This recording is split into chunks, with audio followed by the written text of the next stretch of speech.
Hello there, ladies and gentlemen. Welcome to the Comic Book Time podcast for the week of August 28th.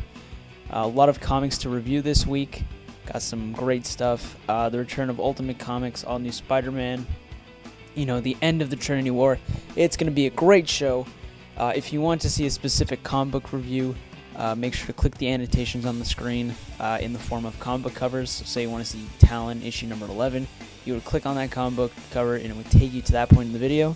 So definitely enjoy the show, and I'll see you very soon. Our next comic book is Ultimate Comics Spider-Man issue number 26. So the comic opens up with Lana Bogomner, and she is in the Rikers Island prison. This is 15 years ago. She's talking to a mysterious figure, and they're offering her to take her out of the prison at a certain price. And we'll find out what that price is. We cut back to Queens today, and from, I believe it's issue number 24 of Ultimate Comics Spider-Man.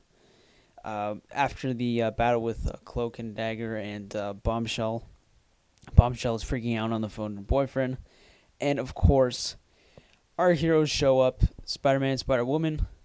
They intervene. Bombshell freaks out. She tries to escape, and of course our heroes are in dead pursuit of her. But honestly, they just want to help her understand what's happening in her situation. And most of this comic is actually a kind of an origin story about Lana Bogomner and what happened at Rexon Secret Labs, how she got her powers. And we see that there's different kind of experiments that happen, and how they're trying to kind of replicate the super soldier serum for what they did with Captain America. And we also cut back to today with Cloak and Dagger, kind of, almost in a way, trying to justify their actions and what their next move is going to be. And honestly, how much, they love each other, and it's kind of this nice scene. They're holding each other in each other's arms. And back at the Rexon Secret Laboratories, in today's present time, everyone's kind of freaking out because all of their experiments that they had are out on the loose. They finally figure out what happened with Cloak and Dagger, that they're out and about, and how certain individuals have the list of other experiments that they have, and that Cloak and Dagger are going after those specific individuals. So how are they going to get their experiments, their guinea pigs back? They're going to send a hunter, and that hunter is none other than Taskmaster. So Taskmaster is sent after, essentially, Bombshell, and I'm assuming in the later comics he's going to go after Cloak and Dagger. So we cut back to 15 years later. Lana wakes up in like a chair, and she discovers she has the explosive powers, and everyone on the team is cheering, and everyone's like, "Oh yeah, science, we did it!" And they notice that she's pregnant, and that kind of explains how Bombshell is her daughter and how she got the powers, and it's assuming it's all genetics. Now we're gonna get to spoiler part in the review. Make sure you click the annotation right now on the spoiler alert to skip to my score and final thoughts on this issue. But everything from this point on is spoilers. Okay, so at the very end, we have Spider-Woman, Spider-Man. They're talking to Lori, and she's trying to tell them what's happening. And then all of a sudden, Taskmaster throws a device. I believe it looks from the actual art, it looks like a hockey puck that he throws down, and of course is electrocuted. It takes out everyone in the vicinity, and the comic ends with a kind of point of view shot of Taskmaster standing over Miles Morales with a machine gun in his face, telling him that this has turned out to be one profitable day. All right, so we're out of spoiler territory, so let's talk about what I liked about this comic. First off, art. David's art on this, awesome. Really good replacement for Sarah Pichelli. I've been grown accustomed to his art. I think it's really good. It's definitely a solid. I like how he draws characters, like the details in their face and eyes. A lot of nice attention to detail. I really, really like the introduction of Taskmaster into the to this ultimate comic universe. It's really cool. He definitely looks like a mercenary. He definitely looks badass. Uh, the mask, it's very interesting. For me, it seems like there's not enough like definition, but the rest of his costume looks pretty cool. One thing I do say I think I didn't like, or I think might be a problem going further down the issues, is we still have the Spider-Man No More banner on the left side, which really it doesn't make any sense in this context because he did put back on the suit, and the fact that it isn't really like this issue didn't really focus on the struggles, the interpersonal anguish that the character Miles Morales is going through. It almost seems kind of useless to have the Spider-Man No More banner on there. Miles got over it pretty fast, but hopefully in some of the later issues, we'll get back to that. Maybe we'll get some closure. Maybe we'll have an absolute feeling that Miles has finally put that behind him, and he's ready to move forward. Absolutely. So I'm going to give Ultimate Comics issue number 26 a 4.5 out of 5. I thought the art was great. The story and how everything progressed was really good. We got some interesting back kind of origin stories with Bombshell and how she got her powers, and introduction to new characters, and art was great. Our next comic book is Deadpool issue number 15. Captain America, Wolverine, Deadpool, let's go! Good, bad, and ugly. Brah. Yeah, new story arc. So this comic opens up with, I'm assuming, the Weapon X facility.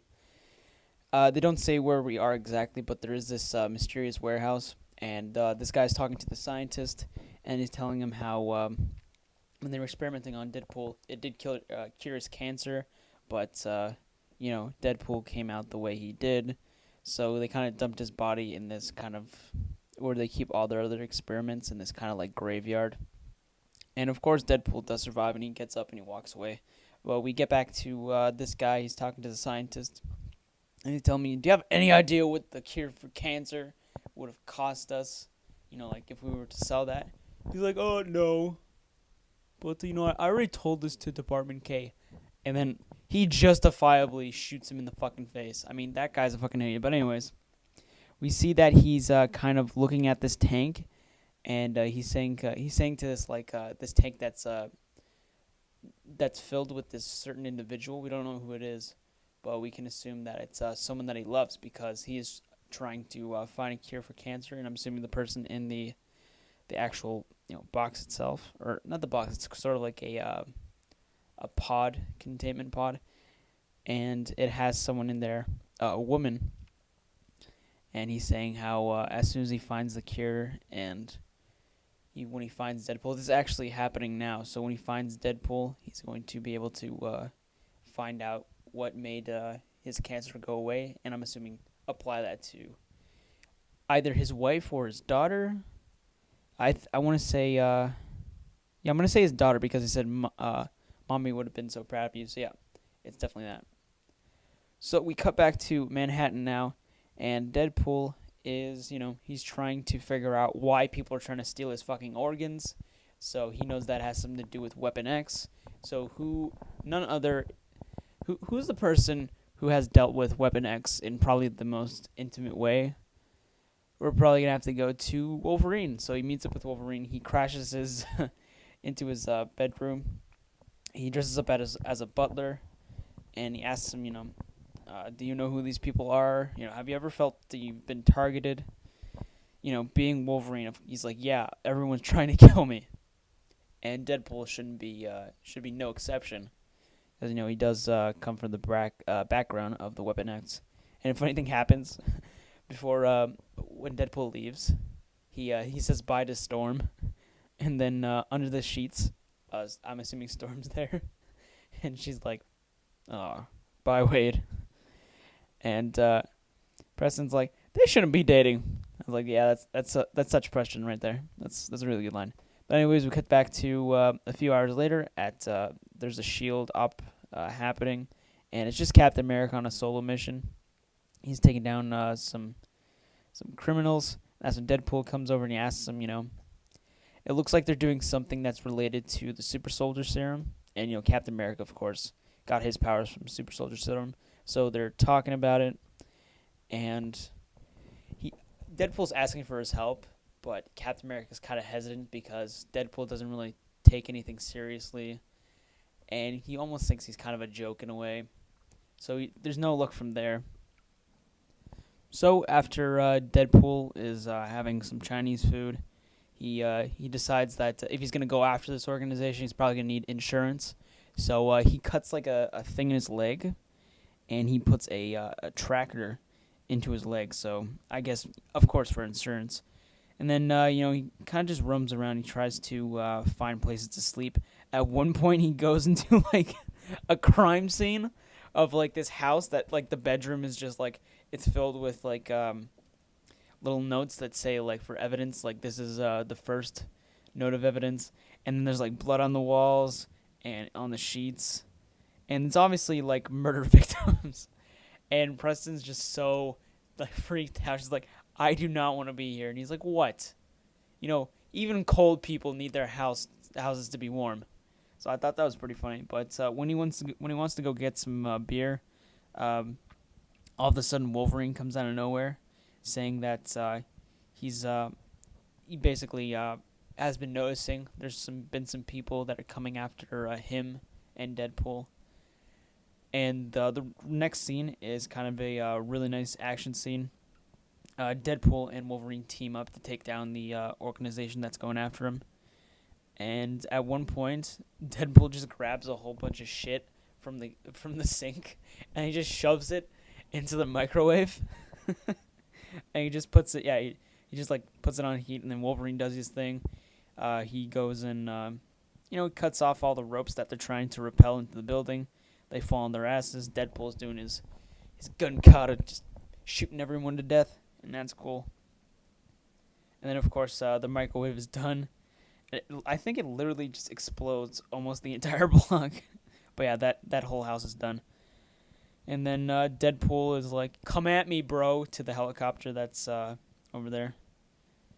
And we think he's doing pretty good in the shootout, but apparently gets captured. And the comic ends with Deadpool in a containment pod. Very X-Men Origins Wolverine kind of situation. But he is hooked up to the other pod that has Butler's daughter in there.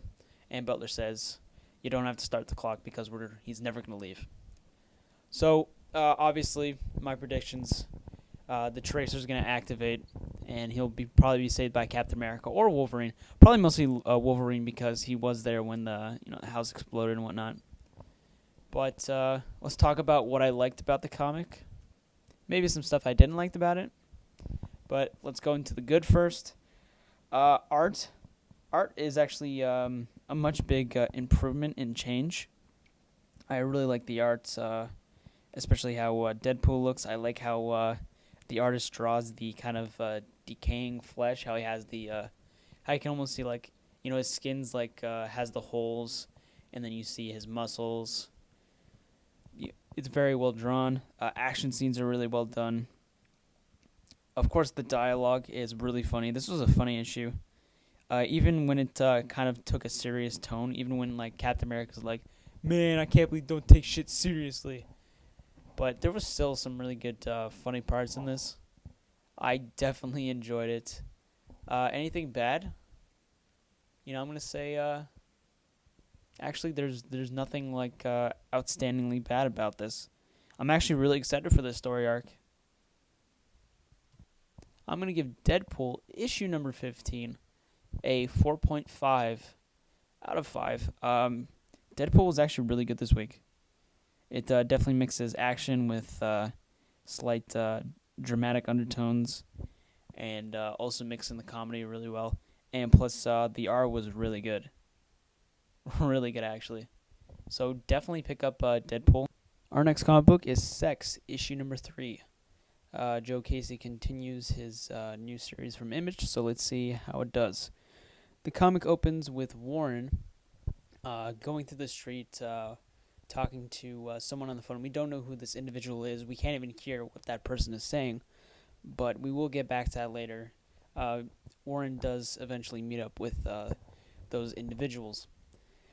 The next page is this really beautiful spread of the city. I'm glad Joe Casey allowed the artist to do more with the art because, in my honest opinion, the art was suffering in the earlier issues because literally, like, the artist had nothing to do. I really love these establishing shots. Simon's on a yacht with the mayor of Saturn City, and he's talking about kind of general subjects like how the mayor rose to power and what issues he faces in the city, and how Simon Cook has kind of left the city for 1 or 2 years, and now he's back. But the mayor thinks he really hasn't changed. And we don't really hear the full conversation because it goes back to Larry. And she's there, I'm assuming, to pick up Simon. And Larry is actually being hit on by, I'm assuming, one of the mayor's guys, Mr. Tucker. And there's like a nice back and forth dialogue. They're trying to figure out what they're talking about. As us as the audience are trying to figure out what they're talking about. And she gets hit on. And he does it in a pretty sly way. But moving on. So at the opening, we saw Warren talking to some individuals. And we figure out that he went to the nice restaurant. I'm not even joking. That's the name of the restaurant. Seriously. Whatever. Moving on. Honey, you want to go out for dinner? Do you know any nice restaurants? Okay, no, I'm done. Anyways. So Warren's there, and he's talking to these group of people, and they're telling him about Saturnalia and what that might mean. They don't really give him an answer to what it is, but they say that they're going to set up a meeting, a certain meeting with a certain individual that we'll see at the end of the comic, but that it has a lot to do about money, and he has to make a deal with a certain individual. And now we turn the page to the old man, and the old man's up to his good old torture. Oh, God, it's awful. It is just horrible.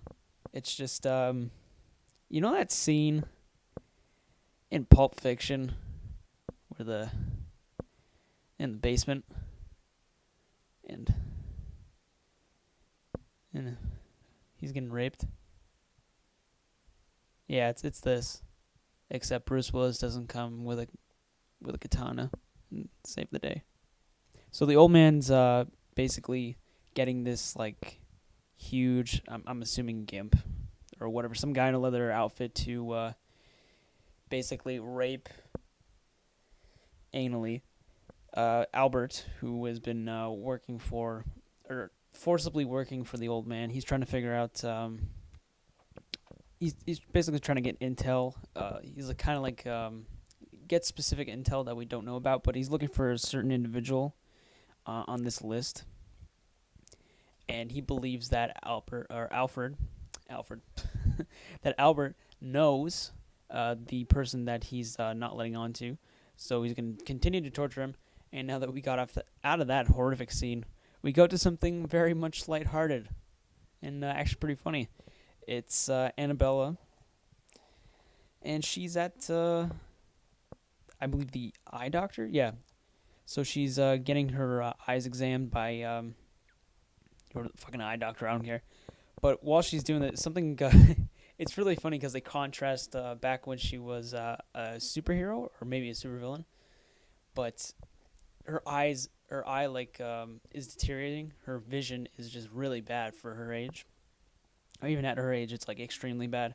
But it cuts from like the doctor being like, for a person your age, this is pretty bad, and then like cuts to her back in the old days, and I guess her tech guy is like, yeah, man, you see this mask?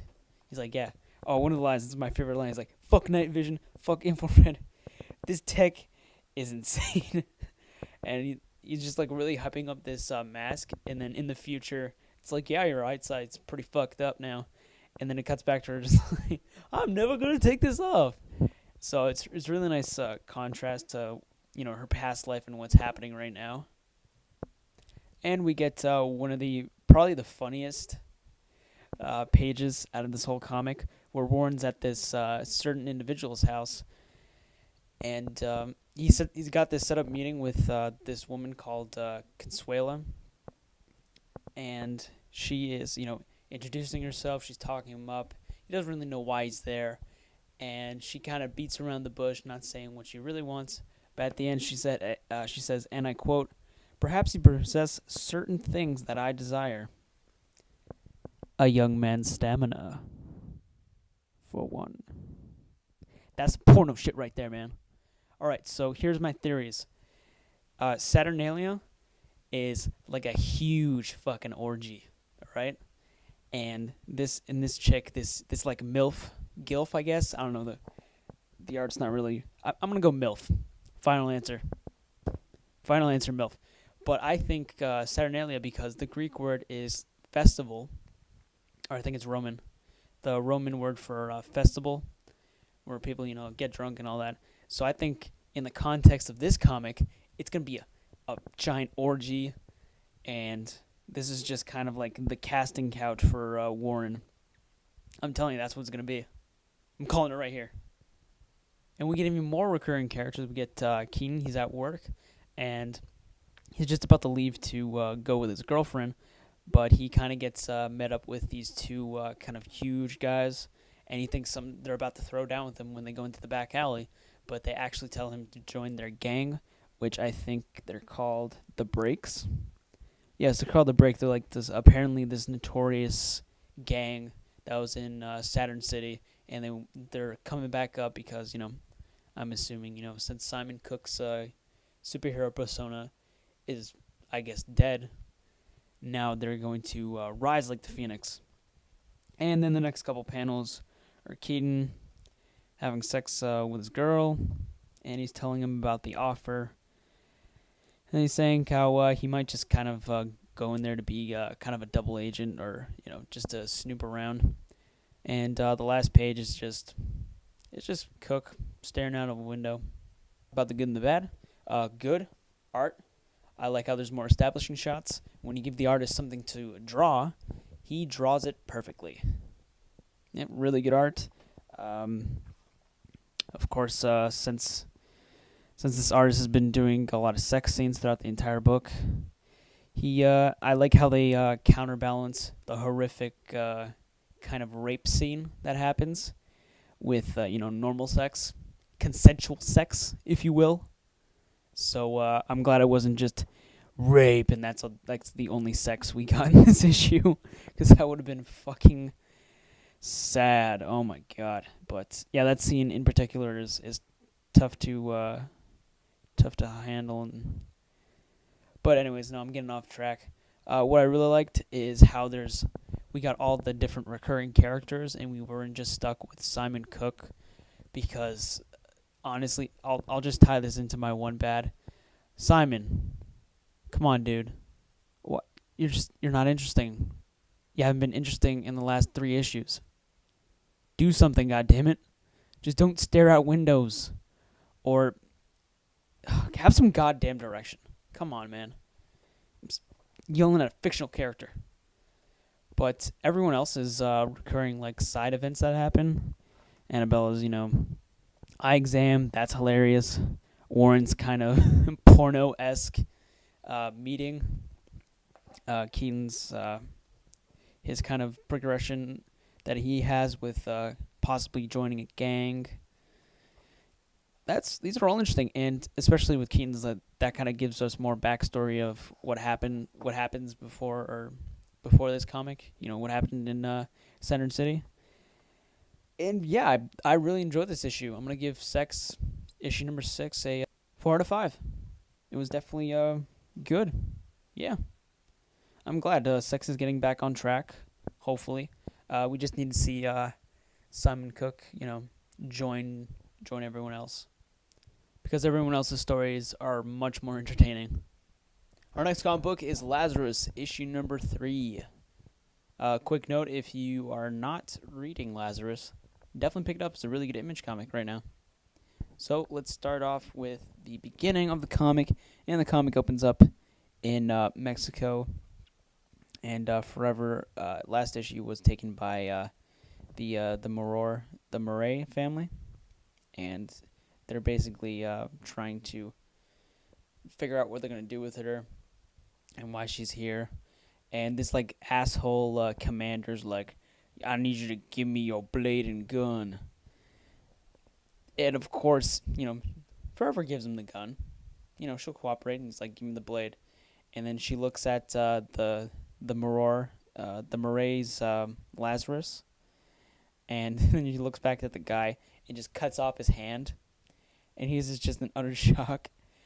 And then Jokram, which is Moray's, Lazarus, basically cuts off his head because he's just pissed off at this guy, because he tried to challenge his authority in front of his own men. So he kills him, and then he literally points at like the guy in front of him. Is like, "You're the sergeant now." I thought that was pretty funny. But when they were leaving, he was asking Forever for some refreshments. She said yes. So now they're off to have a drink and catch up, and we get back to the Carlisle family, and of course James is there. He's keeping tabs on Forever. And then we cut back to essentially just Forever and Jokram having, I think they're just, they're having fruit, just talking about their past and what fruit they can eat. Apparently, since they have their implants, they can't eat certain foods because the M signs interfere with some of their implants, which I think is an interesting concept. Hopefully they dig deeper into that. That'd be interesting to see. And then while they're talking about the, quote, good old days, and I say good old days because they're talking about, man, I was recruited to kill you, and but I didn't. I'm glad. But, back then, they were at war. And, Forever saying how he's like the first person she's ever met that's like him, being a Lazarus. Both of them are both Lazarus. And how they don't want to fight each other, but they might have to because, they're kind of just the assassins for each family. So whether or not the deal goes down between the Carlisle family and the Moray, who's to say? But it's obvious that they don't want to fight each other. At one point, Jokram kind of like puts his hand on hers. It's like, I definitely does not want to fight her, and they feel like their family doesn't understand their relationship because it is unique, because they are just, pretty lonely people when you consider that they are like Lazarus. They're the only like two Lazarus that we know about in existence right now. The comic goes over to Los Angeles with the Carlisle family, and it's actually at the beach house in Los Angeles where I think it's Jonah and Joanna, they're talking about how they're going to kill, Forever because she is trying to go to the Moray family and negotiate, but they know she can only get the information relayed back to the Carlisle family when she's in their territory. So they have a plan that they're going to hire a certain individual to kill her. And Jonah's kind of like, how the fuck are we going to kill Lazarus? How the fuck are we going to do that? And she's like, you just got to cut them up into smaller pieces so they can't rebuild her. And I was like, yeah, that's pretty much it when it comes down to, unstoppable killing machines. So negotiations are on the way, and Forever's in the kind of boardroom meeting, if you will. They're talking to the voice of the family of Moray, and they're basically negotiating, we'll give you a certain amount of wheat and grain and seeds if you do this and this and this for us, and if you agree, we'll do this in return. So negotiations actually go off pretty well. Forever is actually asked to stay for dinner, but she says she should really get back to her territory. She gets accompanied by Jokram to take her out of the Moray kind of territory or border, And while they're kind of driving on the road, Mad Max style, I like Chokram's vehicle. He's got like this kind of Jeep with like two like machine guns on there. That's pretty funny. That's very, very Mad Max of him. And of course, Forever's driving a badass motorcycle. But they stop, and they kind of share a moment together because this is probably going to be the last time they're going to see each other. They decide to have a drink and kind of just watch the the sunset. And then, of course, out of nowhere, there's like a plane coming out of the over the mountains where the sunset is, and then they look up, and then just a huge like explosion, and they're just flying back, and that's where the comic ends. So let's talk about what I liked or didn't like about the comic. So definitely what I liked is there's a lot of character development in this, especially with Forever and Jokerum. They kind of have their moments throughout the entire comic, especially at the end. But also we get some character development from Joanna and Jonah and the Carlisle family, and we even get more information. I think this is the most information we've got on the Murray family, what they look like, how they operate, like what's their attitude. Like I can tell that they're very vicious. They have a strong presence in that world. But what this comic also does well is the art. The last 3 issues, the art has been really solid. I actually really like the art in this one. So I'm gonna give Lazarus issue number 3 a 4.5 out of 5. I liked how this issue really focused more on the characters and then the world that they live in. And it's going to be really interesting to see how Forever is going to react to being, attacked in that way at the last page. So I'm really excited. And that cover for the 5th issue looks really, really good. Or issue number 4 looks really good. I'm definitely really excited for this. Our next comic book is Talon, issue number 11. This continues the kind of story arc that's happening on Santa Prisca. So the comic opens with, of course, my man, motherfucking Jim Gordon. And he gets a report from another officer that Casey Washington has escaped her, I'm assuming, the room that they put her in when they were questioning her. So Gordon, we see, not Sarah, we see Casey running up to the roof. And do you know what's on the top of the roof? Just have to find out. So we cut back to Santa Prisca, where Bane and his army are basically surrounding Calvin and his crew, and they're about to get into a huge fight. But of course, since Calvin is the escape artist, he kind of throws I'm assuming a smoke bomb, and everyone kind of scatters. We go back to Gotham, and Casey, who's really smart, she actually activates the bat signal, but that actually doesn't attract Batman.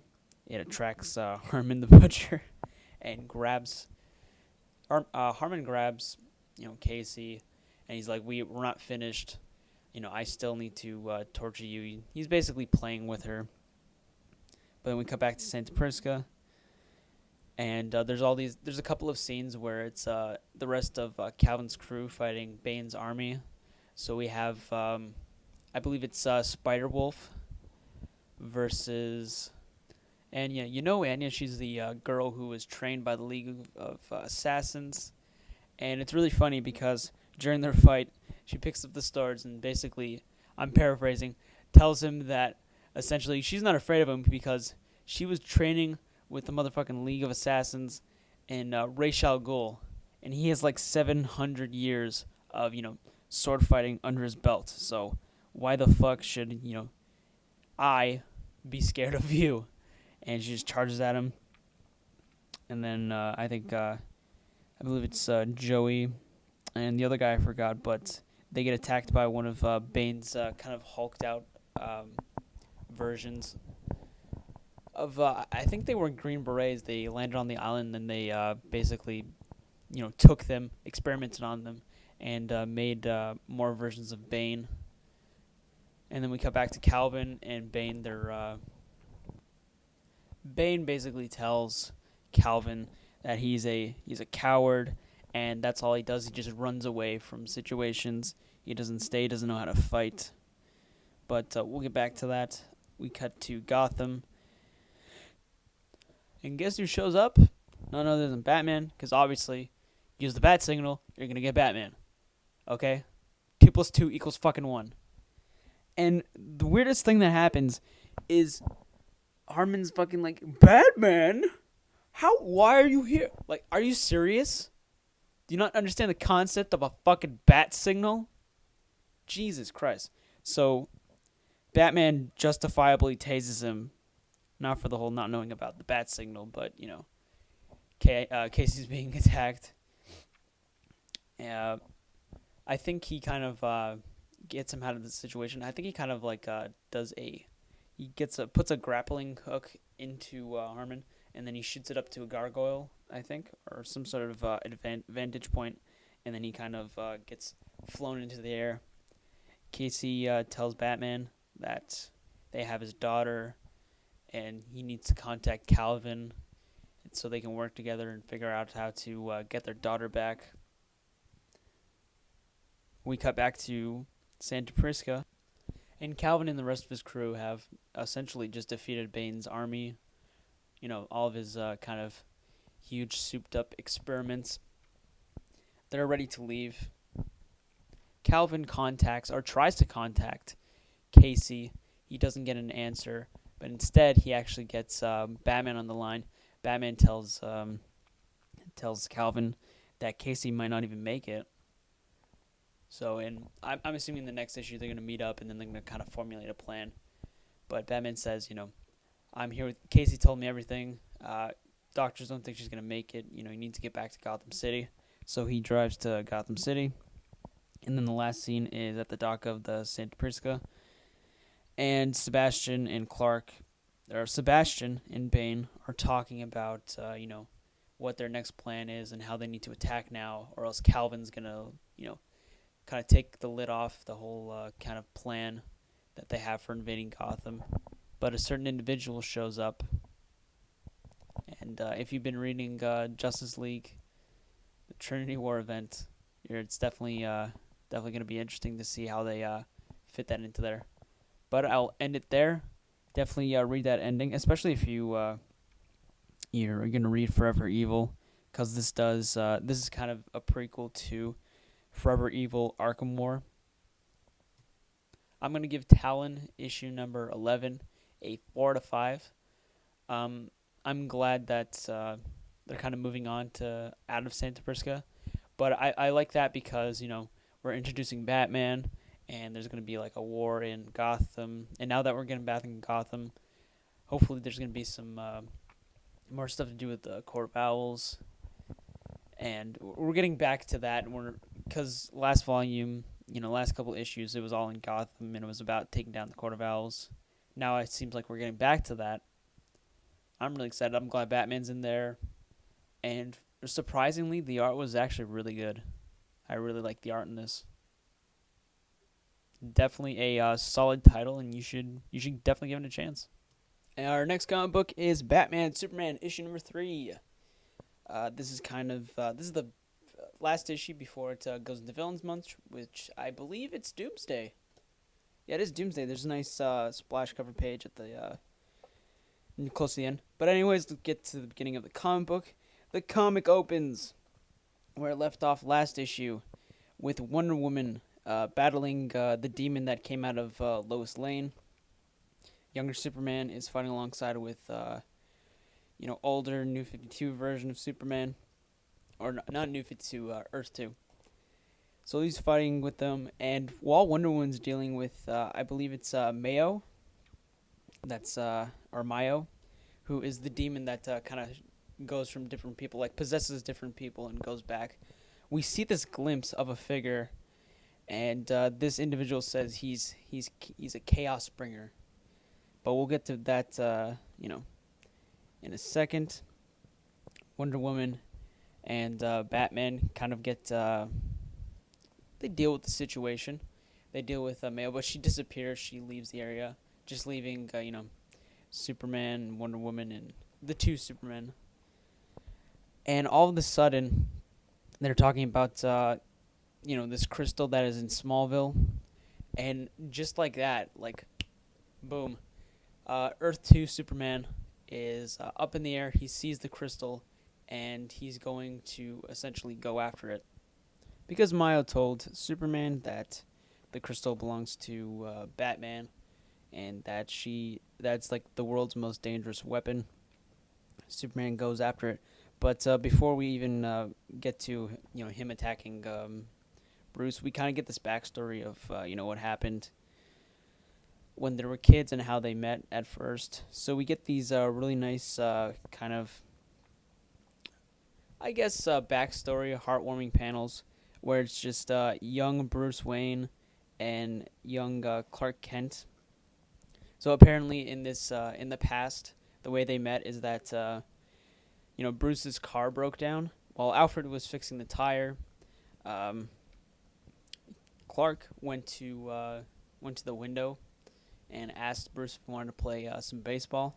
So they did, and apparently Bruce didn't know how to actually play baseball, but he did know one thing: he didn't know how to fight. So I'm assuming that they had fun, kind of just play fighting. And for a kid, Bruce Wayne's kind of a badass. Like Clark is charging at him, then he just grabs him and does some like jujitsu shit, and he like flips him over and smashes him on the ground. So they kind of bond over that. And meanwhile that's happening, we have Alfred and Jonathan Kent. They're kind of having their moments, and they get a moment together to talk, and kind of it's cool to see like them interact and stuff. That was really nice. Well, we get back to Smallville now, and Superman, he lands in Smallville, and he doesn't find kryptonite. He actually finds this crystal that's like a magnifier. It focuses and amplifies radiation created by smaller amounts of kryptonite. So Wonder Woman and one thing I found weird is that younger version of Superman is on the Pegasus with Wonder Woman. I don't know why he just didn't fly, but anyways, younger Superman finally kind of looks further. He finally discovers what older Superman has seen, and apparently the NSA is hiding an even larger crystal miles away. Wonder Woman asks if Bruce betrayed all of us. Superman says no, and then gives Wonder Woman the whole spiel about how if I ever went crazy, he would always be there to stop me, like you usually do. But we go back to childhood Bruce and Clark, and they're still play fighting. And Clark is just so fucking fascinated with his martial arts, and they just keep on going at it. And they stay over for dinner. They have dinner. They go out and I guess see the moon, start watching. But Alfred and Jonathan Kent have this really nice moment together, saying how almost Clark needed to just be a kid again, and forget about the whole parents being murdered thing. And it's nice that he found Clark. But now in the future, they must fight to the death. No, but Batman comes out with the Batwing, hits him with, I'm assuming, some green missile, which is probably kryptonite. And younger version attacks the Batwing, grabs his version of Batman, and throws him down. They all start getting into a rumble. Everyone's talking about how, there's a really funny conversation between younger versions of both Superman and Batman. They both basically just figured out they're talking about each other's secret identities. And it's pretty funny scenes while they're fighting. I really enjoyed those scenes. Those were pretty good. Something that really threw me off is in one of the panels. The last panel of the page is like a laser beam being shot out, and then immediately this full page of just like Doomsday smashing down. I was like, oh shit, it's Doomsday, and I was like, oh no, this is just Villains Month. That's just a cover for Villains Month. But when things calm down and older Superman gets to talk to older Batman, they kind of talk it out. Bruce says that he doesn't know about the weapon that the military has, and Superman kind of says to the group that we put on our capes in order to help people, and now the military has the most powerful weapon on the planet. Who's gonna help me destroy it? And I think they're all in. But then all of a sudden, Wonder Woman, of course, is fucking possessed by fucking Mayo. And that bitch comes out of her and she's like, "Guess what's happening? Darkseid's coming to the planet, and you guys really want to destroy this crystal? Because it's the only thing that's gonna save your ass." And that's where the comic ends. All right, so let's talk about what I liked about the comic. Of course, the art throughout the first 3 issues has been really good, especially the characters. There's really nice attention to detail. I really like how Darkseid looks. I think when you have an artist like this, like Lee, he does a really good job at creating texture to the character's face, and the character models. It's really good for Darkseid because you got that kind of stoned face, and he does really good. Especially the cover. The cover's really good. At the first glance, I was like, "Oh shit, that's Doomsday and the Crystal." I was like, "Oh, actually nope." And then I saw the metal chin that the chin piece he has, and I was like, "Oh no, that's Darkseid." And which now makes sense because since this is a kind of a prequel to the Justice League, it would make sense that since Darkseid was in the original Jeff Johns New 52 Justice League as the villain, it all makes sense now, and I think it's probably going to lead up to events. But of course, after this, we're going to have Villains Month, which is going to be pretty awesome. They only get one Villains Month title, I believe, which is Doomsday, which is a little bit unfortunate, but still, I get it. That's even though we haven't actually been introduced to Doomsday in the Batman Superman title.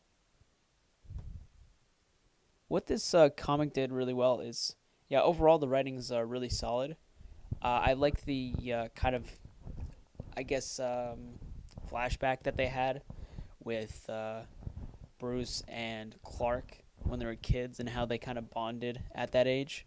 That was really cool. I like those scenes. And it was nice that Alfred and Jonathan Kent kind of had their father-to-father moment, if you will. Because, Alfred is kind of like the father to Bruce now. So it was really nice to see them interact. And how, of course, Bruce and Clark bonded. It was fun. I definitely enjoyed those things. Even, also, the art wouldn't changed from, because it is a different artist. It was still pretty good for the flashback art. I definitely enjoyed it. I've just realized that I've been mispronouncing the character's name. It is not Mayo. It is KO. I'm sorry. Let's move on. I enjoyed Batman and Superman issue number 3. I think I'm going to give it a solid 5 out of 5. Batman and Superman continues to be a really good series. Writing and art, phenomenal. And really, the thing I love about this is that even in an alternate universe, Batman, Superman, Bruce Wayne, Clark Kent, they're still friends. I always thought that was I thought that's awesome. We got their backstory, and it was really fun. It was really heartwarming too. Our next comic book is the finale to Trinity War. This is part 6 of 6, and it is of course Justice League issue number 23. Jeff Johns' big opening the gates for Forever Evil. So let's see how they did. First off, I just want to get through that this will contain spoilers and non-spoilers. Well, obviously we're going to go for non-spoilers first, and I'll give you an annotation to get the final score. And of course, after the non-spoilers, we're going to get deep into the shit of actual spoilers. So let's start off with the review. The comic opens with past events that the Justice League has faced, such as Darkseid, and we hear what basically the Outsider's origin stories, what he's been doing while they were fighting off villains, and how he got to our world. Apparently he left from another world. And remember in Justice League issue number 17, the last panel was Batman. He was saying we need to open our ranks, and then there's a shot of all these different kind of headshots of villains, and guess that wasn't Batman. That was the Outsider. he was building the secret society from issue 17. So this goes back pretty far. And so we understand it takes us from what he did before the Trinity War and what's happening now in the Trinity War. And, of course, what happened, I believe, Justice League Dark 23? Yes, 23. We see that it's Batman, his team, and I think it's Constantine and Zatanna's team is also there. And Constantine has the, Pandora's box. And he's the only one that's not affected by it. So literally everyone shows up. So Superman's team and Wonder Woman's team show up, and there's this huge brawl that happens because they all want Pandora's box. But obviously, Constantine doesn't have that, so he's kind of dodging everyone. I mean, when he's going up against people like Superman, Martian Manhunter, Frankenstein, Green Lantern, so he's kind of just trying to bide his time, dodge. At one point, Batman steals the Pandora's box. I think he's not affected by it, which I think maybe it's his gloves, or maybe Bruce Wayne has stronger will than most individuals. But he's going around all the places, and Superman's still infected. It's funny, even when they are fighting for the box, Superman still helps out Batman, helps out his fellow Justice Leaguer. But that kind of turns sour when everyone's beating the crap out of everyone, like Dead Man's, like tag teaming fucking Shazam and like beating the shit out of him.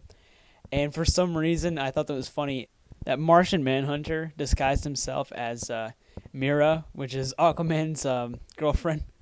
To basically, he's like, Mira, what are you doing here? And then Martian Manhunter, still in the Mira form, has like his giant. He just extends his arm in giant alien form, and he's like, she's not here. So I thought that was funny that I would use Mira against Aquaman.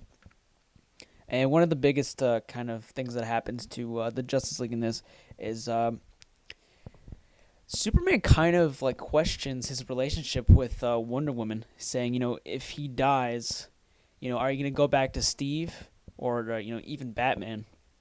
Which I think this is kind of a nod to, other versions of Justice League. Of course, I'm talking about the animated series. But Superman begins to pursue Batman, and that's when Wonder Woman tells him to stop. That, they have to all calm down. Superman kind of goes unconscious for a second, falls to the ground, and from this point, I really got to, at this point in the video, we're going to have to go full spoilers because everything after this page, it just goes downhill for the Justice League and Justice League Dark and Justice League of America. So make sure to click the annotation to see my final thoughts. There won't be any spoilers in my final thoughts. And I'll take you to the final score, and you'll see what I gave it out of 5. All right, so it's spoilers right now, so let's talk about what happened. So really big stuff, like terrible shit happens to the Justice League, especially Cyborg and Superman, but we'll get to that.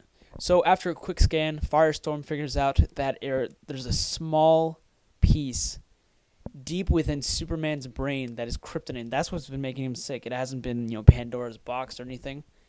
So we find out during a conversation between Adam and Cyborg that Adam did in fact shrink down to microscopic size, went into Superman's brain, used a sliver of the kryptonite that was found on Batman's ring, stuck it in his brain, and that hit a nerve, which caused him to just freak out, and that's how it triggered his heat vision, in which killed Dr. Light. So indirectly, or even directly, it was actually Adam who killed Dr. Light. Superman was just a catalyst. But it's the craziest thing is that Adam is just she's so like Quentin. It's like, yeah, I did it. And then Cyborg's like, you're the traitor. He's like, oh no, so are you. And then, holy shit, do you remember issue number 18, The Grid? We're like, what's The Grid? What's that storyline about? Apparently, in this sequence, the metal form of Cyborg is literally like stripped from his body. Everything that is cybernetics and robotics is just ripped off of fucking Cyborg. Victor Stone is just no longer just able to like live. He's just, it comes off of him, and it's one of the most grotesque, like full page kind of like, all of his metal is just coming off his body, forming this like kind of metallo looking motherfucker called the Grid. And this is like a new villain, and he's like Grid's online, and he starts starts shooting on the Justice League members. And then we see the Outsider carry the Pandora's box, and it's actually a teleporter or a portal to another dimension. And what's on the other side of that dimension? Wait for it. A more badass version of Aquaman from the Justice League Unlimited series? No, but actually it's something even worse. It's people from Earth 3. It's the crime syndicate. Oh my god! Ultraman, Superwoman, Owlman, Johnny Quick, Power Ring, and I believe it's, who knows? What was that guy? That dude who kind of looks like Ghost Rider. Yeah, that asshole.